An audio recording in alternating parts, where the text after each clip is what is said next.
जब भी मैं भगवान के दर्शन के लिए निकलता हूँ, मन में एक सवाल आता है, अगर मंजिल इतनी पवित्र है तो रास्ता इतना मुश्किल क्यों? पर धीरे धीरे समझ आया कि भगवान सिर्फ बुलाते नहीं हैं, वे उस सफर में हमें मजबूत बनाते हैं। रास्ते की हर रुकावट एक सीख होती है, हर ठोकर हमें संभलना सिखाती है। भगवान कहते हैं कि सही समय आने पर मैं तुझे खुद बुलाऊंगा, तेरी सब जरूरतों का इंतजाम भी करवाऊंगा। तब समझ आता है कि सफर की कठिनाई सजा नहीं, तैयारी है। इसलिए आज बस मेहनत करते रहो, संघर्ष से मत भागो, क्योंकि सफलता की सबसे सुरक्षित तिजोरी वही खोलता है जिसके हाथ में मेहनत की चाबी होती है।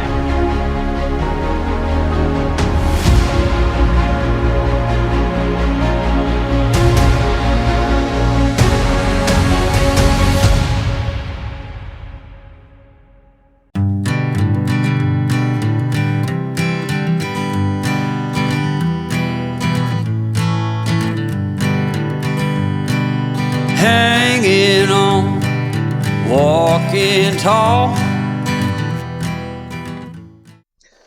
हाँ जी, तो आज है 13 मई और हम लोग रेडी हो गए हैं बद्रीनाथ के लिए। कल हम आ गए थे दिल्ली से धारी देवी, आज हम निकल गए हैं बद्रीनाथ धाम के लिए। और मैप अभी दिखा रहा है 5 घंटे लगेंगे, 171 किलोमीटर है। और देखते हैं, रुकते रुकते जाएंगे और जोशीमठ के बाद देखते हैं कितना टाइम लगेगा, क्योंकि वहाँ से भाई असली चढ़ाई शुरू होती है और रास्ता भी थोड़ा ठीक नहीं है वहाँ से। चलो धीरे धीरे चलते हैं। तो एक बार बोलो बद्री विशाल, जय बद्री विशाल, बोलो इम्मी। चलो जी चलते हैं फिर। यहाँ बढ़िया वैली है, इधर आए ने हम सुबह। ओ भाई सामने व्यू देखो, अलकनंदा रिवर और सामने पहाड़ देखो, क्या अलग अलग लेयर्स दिखाई दे रहे हैं पहाड़ों के।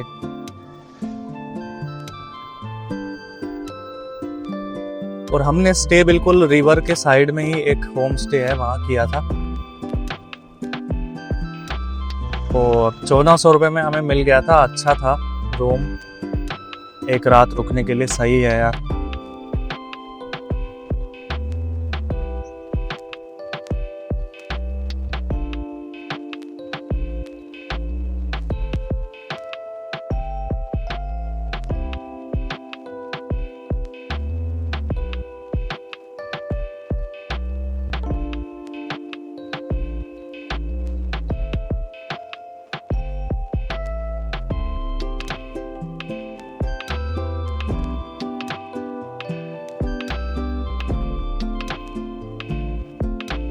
और ये रोड भाई हमेशा ऐसा ही रहता है।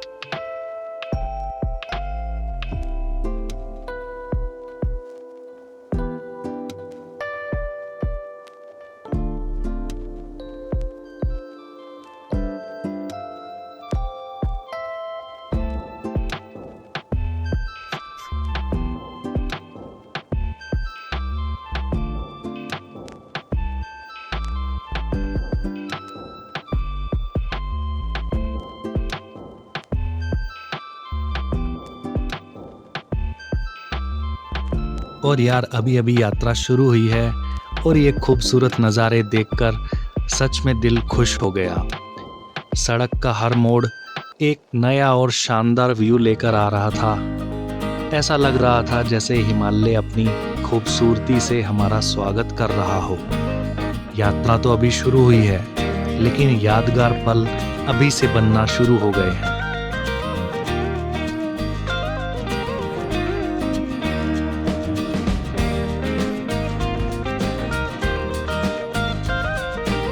और इन्हीं व्यूज को देखते देखते हम पहुंच गए रुद्रप्रयाग।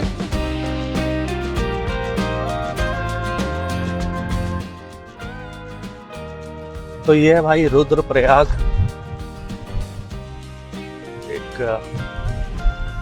छोटा सा डिस्ट्रिक्ट है शायद, ये पता नहीं मुझे डिस्ट्रिक्ट है या नहीं है। छोटी सी जगह है, एक अच्छी मार्केट है और कुछ लोग यहाँ भी रुकते हैं जिनको आगे तक बद्रीनाथ तक जाना होता है, और जो पीछे से आ रहे होते हैं वो तो यहाँ भी रुक जाते हैं, और कुछ लोग जोशीमठ में रुकते हैं। बट हम तो सीधा बद्रीनाथ जाएंगे, हमें कहीं नहीं रुकना भाई। और होटल्स वगैरह काफ़ी मिल जाएंगे आपको यहाँ पर।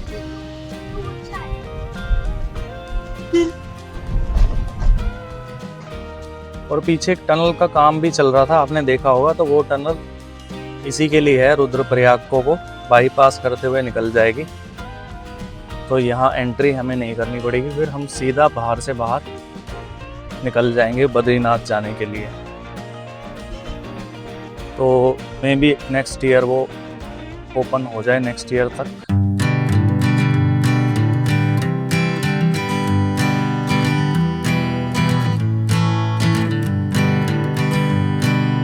Hanging on, walking tall. Some days I got no use for it all.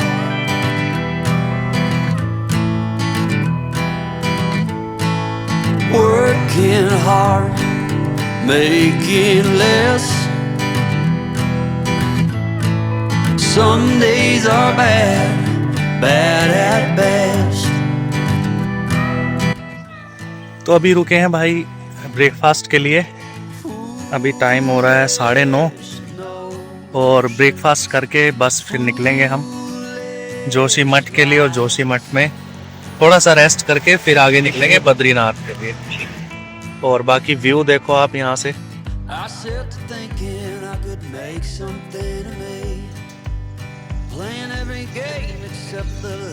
बहुत पीसफुल जगह है यार, शांति है एकदम। और नीचे देखो एक छोटा सा ब्रिज भी दिख रहा है।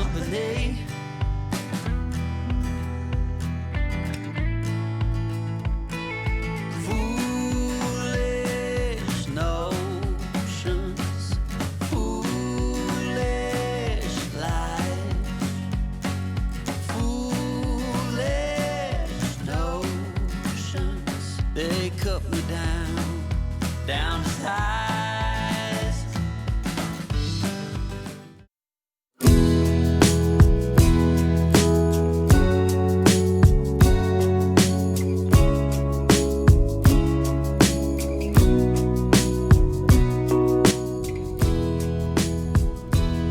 तो अभी हम पहुंचे हैं बोचर एक जगह है रास्ते में, और वैसा ही लग रहा है जैसा रुद्रप्रयाग था। मार्केट है छोटी सी, और ऐसे ही छोटे छोटे जगह पड़ती हैं, छोटे छोटे शहर बने हुए हैं पहाड़ों में।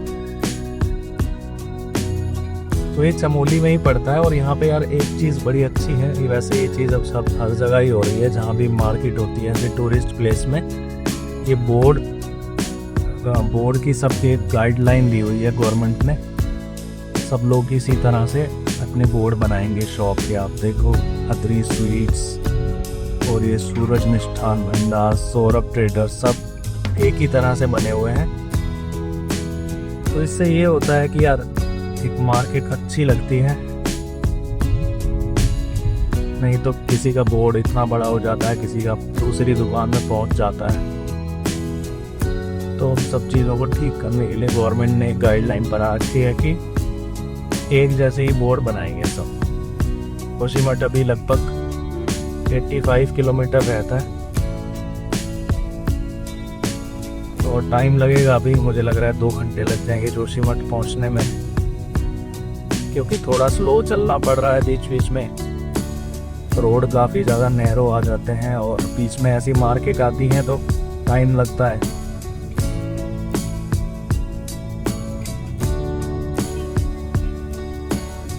वो ये भाई साइड में देखो, ये पहाड़ों में इस टाइम गर्मी में ना आग भी लग जाती है गर्मियों में। देखो ये धुआं धुआं आपको दिख रहा है, ये बादल नहीं है भाई, ये आग का धुआं है। और ये बहुत बड़ी दिक्कत बन जाती है लोगों के लिए कि लोगों के जानवर वगैरह भी पहाड़ों में घूमते हैं तो कई बार उनको भी काफ़ी कैजुअलिटी हो जाती है। तो यहाँ तो बहुत ज़्यादा लग हुई है ऐसा लग रहा है।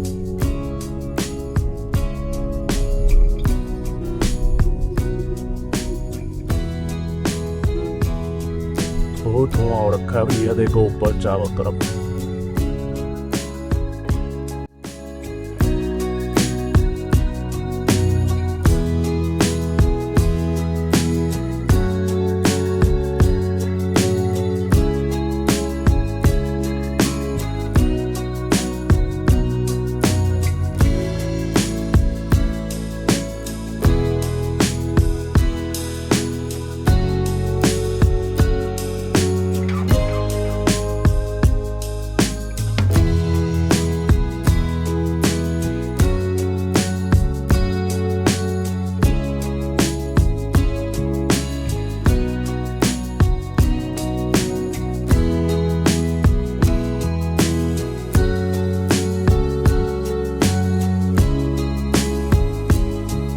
तो ये है भाई कर्णप्रयाग, और यहीं पे नीचे ही संगम की जगह भी है लेफ्ट साइड में।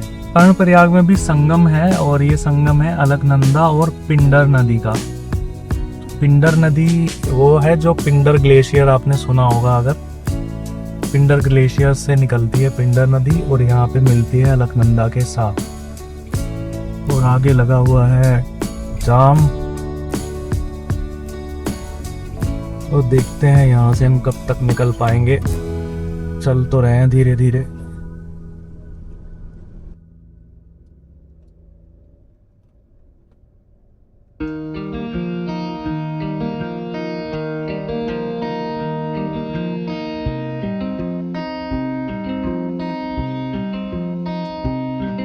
तो अब आगे आने वाला है नंदप्रयाग, और यहाँ पर संगम होता है मंदाकिनी और नंदाकिनी। नंदाकिनी एक नदी है, उसका संगम होता है मंदाकिनी के साथ।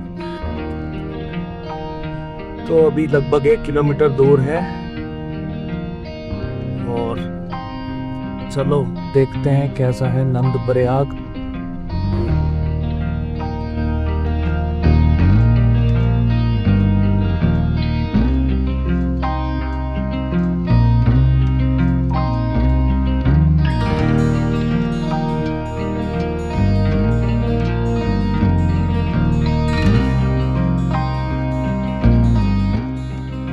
रोड के किनारे झुकी इन चट्टानों को देखकर डर भी लगता है, पर जब इनके नीचे से आप निकलते हो तो एहसास होता है लाइफ में चलते रहना कितना ज़रूरी है, सामने खड़ी मुश्किलों को देखते हुए भी, क्योंकि इन्हीं मुश्किलों को पार करके ही आपको लाइफ के ऐसे ब्यूटीफुल व्यूज़ मिल सकते हैं। सो चलते रहना बहुत ज़रूरी है।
और यार मौसम एकदम चेंज हो चुका है।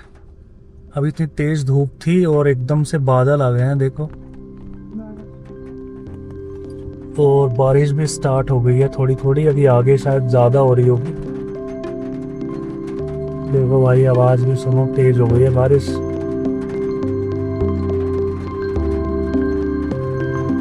और यार अगर ऐसा ही आगे रहा तो थोड़ा सा डिफिकल्ट हो जाएगा रास्ता, इसलिए बस धीरे धीरे चलते चलते हैं।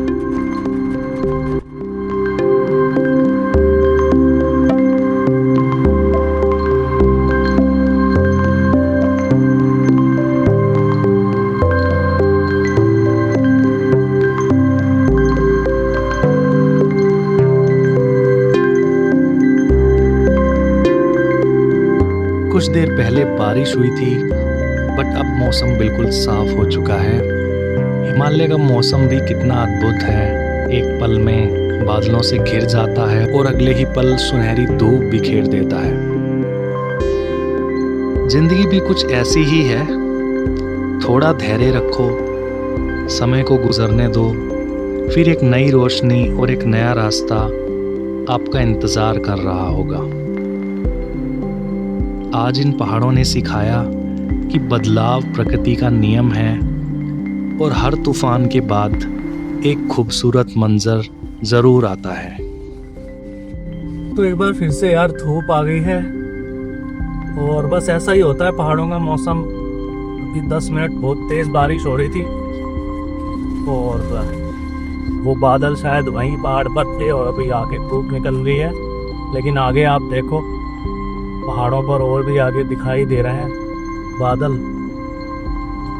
तो अगर हम वहां से निकलेंगे तो वहां भी बारिश मिलेगी। तो यही मजा है भाई पहाड़ों का,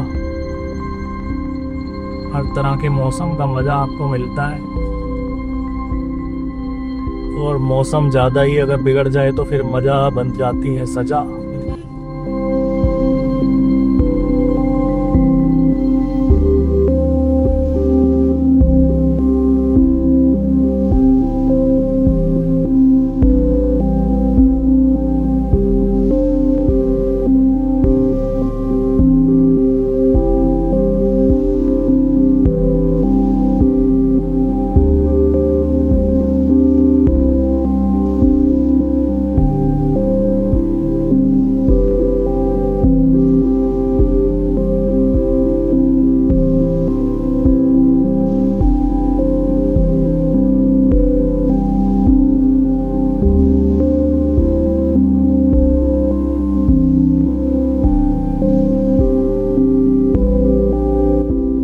पहाड़ों पर जब आप सफ़र करते हो तो इट्स नॉट जस्ट आप एक पॉइंट से दूसरे पॉइंट पर जा रहे हो, बल्कि आप डेस्टिनेशन से ज़्यादा रास्ते का व्यू एंजॉय करते हो।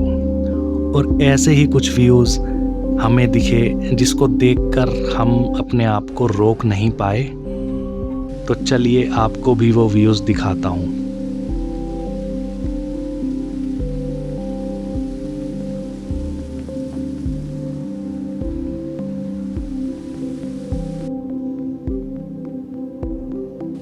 कितना सुंदर झरना है भाई, देखो।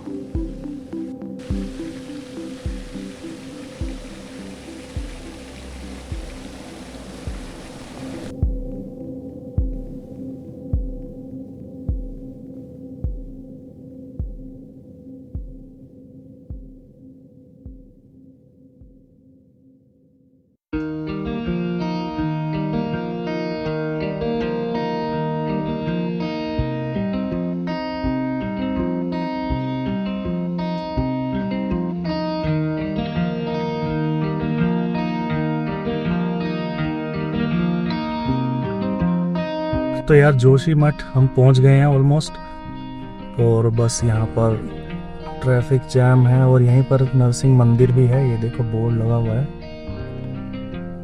और इसको देखेंगे हम वापस आते हुए, नरसिंह मंदिर भी जाएंगे। बट अभी तो जोशीमठ का फेमस ट्रैफिक जैम, देखते हैं यहाँ से कब तक निकल पाएंगे। आधा घंटा तो हो गया हमें धीरे धीरे चलते हुए। लेकिन गूगल मैप बिल्कुल क्लियर दिखा रहा है भाई। यही खासियत है गूगल मैप की, पहाड़ों में ट्रैफिक दिखाता ही नहीं है।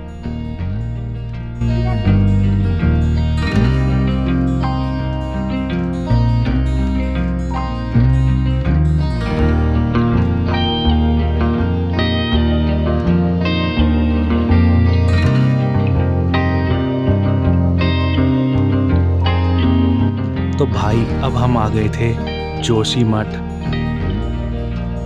जो इस रूट का सो कॉल्ड डेंजरस रोड वाला एरिया बताया जाता है,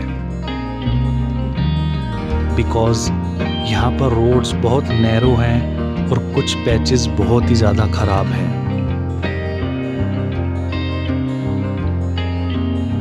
तो चलो देखते हैं कैसा है जोशीमठ का रास्ता और उससे आगे का रास्ता।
बद्रीनाथ रह गया भाई 20 किलोमीटर,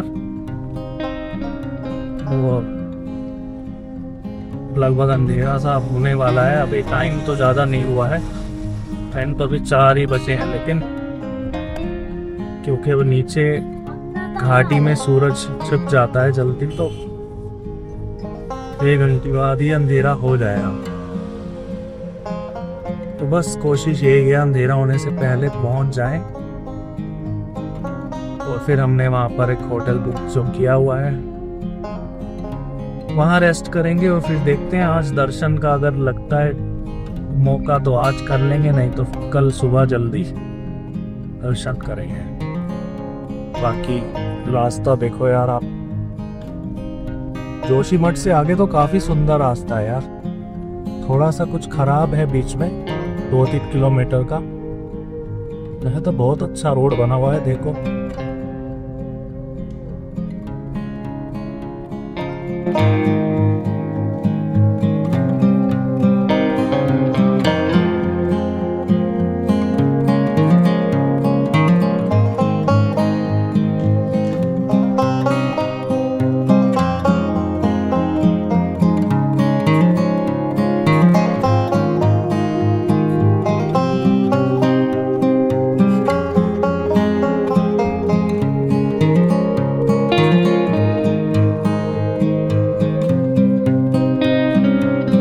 जैसे जैसे बद्रीनाथ धाम के पास जा रहे थे, मौसम एंड व्यूज उतने ही ब्यूटीफुल हो रहे थे।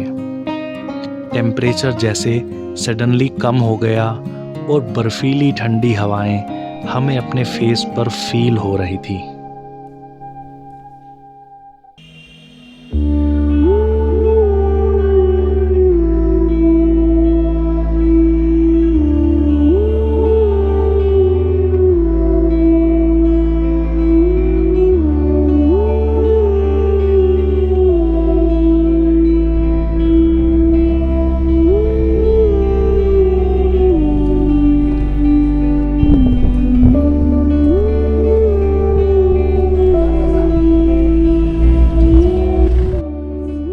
तो आ गए हैं भाई हम बद्रीनाथ धाम के अंदर, प्रवेश हो गया है।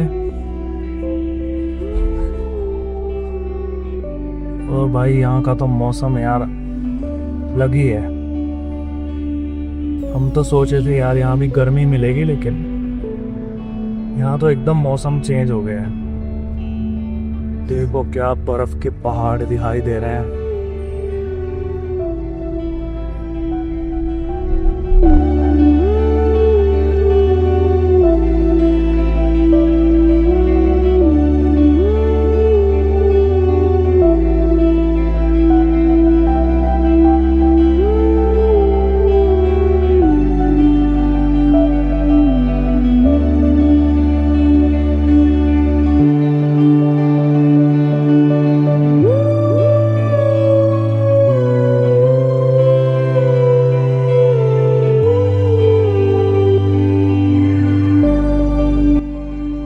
और ये भाई नज़ारा जहाँ हमने स्टे लिया है उसके बाहर से, और देखो यार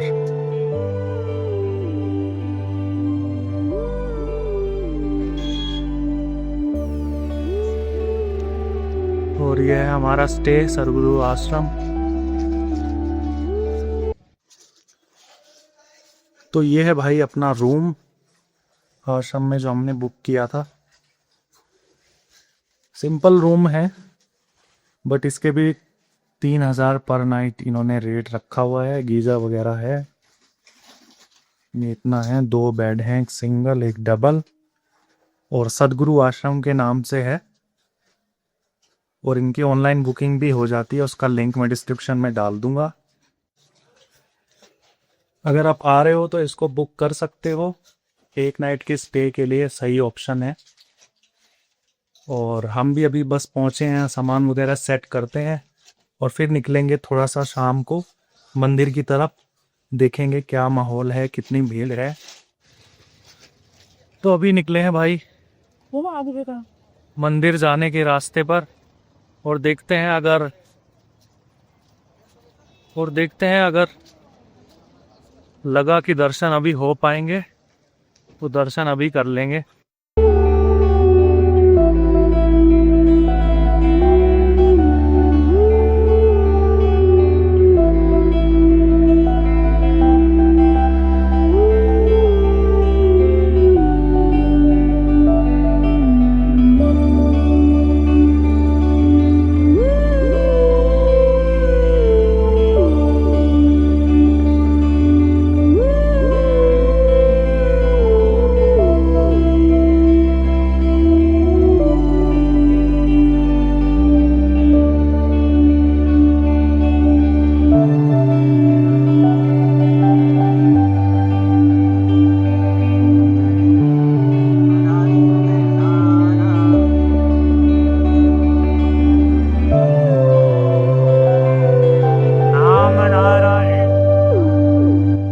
हम निकले तो थे बाहर सिर्फ घूमकर वापस आने के लिए, एंड दर्शन का भी कोई प्लान आज का नहीं था। बट जैसे ही हमें मंदिर की एक झलक भर दिखी तो हमसे रहा नहीं गया, और हमने डिसाइड किया कि आज ही दर्शन करते हैं।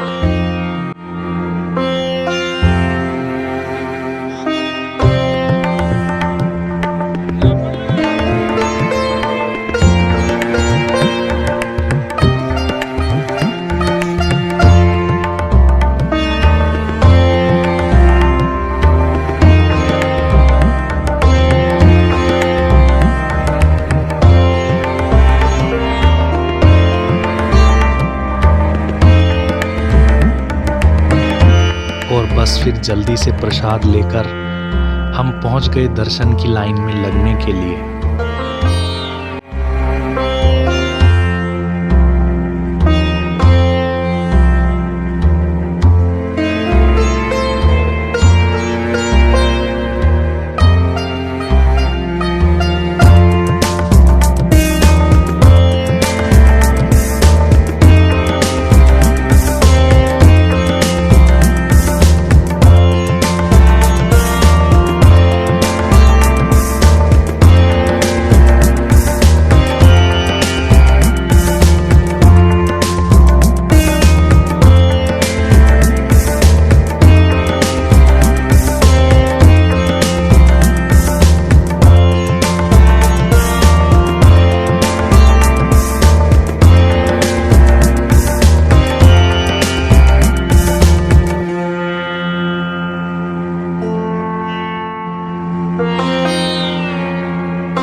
और लगभग 3 घंटे के इंतज़ार के बाद फाइनली हमें बद्रीनाथ जी के दर्शन हुए और बहुत अच्छे दर्शन हुए।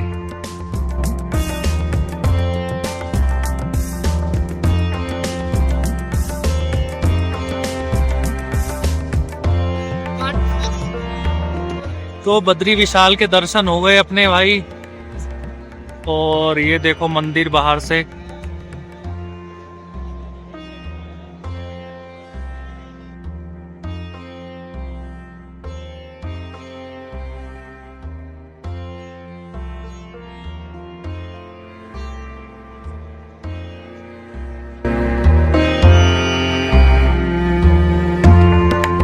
और दर्शन अच्छे से होने के बाद हमने यहाँ डिनर किया, और द बेस्ट पार्ट इज़ यहाँ से भी आप मंदिर के दर्शन कर सकते हो।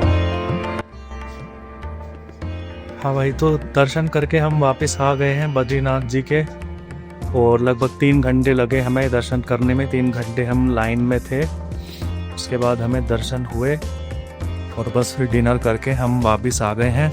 तो नेक्स्ट ब्लॉग में आप देखोगे माना गांव और उसके आसपास की जगह, सरस्वती नदी भी हम जाएंगे। तो ठीक है, फिर वीडियो अच्छा लगा हो तो यार लाइक ज़रूर करना, और सब्सक्राइब नहीं किया है तो सब्सक्राइब कर लो। और मिलते हैं नेक्स्ट वीडियो में, तब तक के लिए बाय बाय, टेक केयर।